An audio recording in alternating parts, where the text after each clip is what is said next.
Iceman's stat of the week.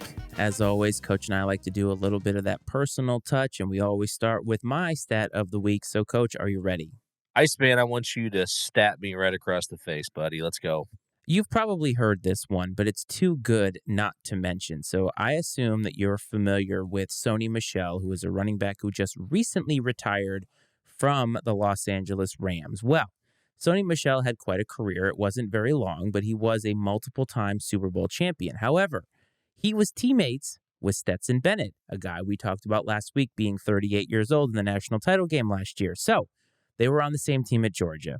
Sony Michel retired this week. That means that Sony Michel was drafted in the first round, played for 4 different NFL teams, won 2 Super Bowls, and retired, all while Stetson Bennett was still in college. That's absolutely ridiculous. The stats and different crazy scenarios that keep coming along with Stetson Bennett and his outrageously long college career are insane. It's just a wealth of fascinating statistics.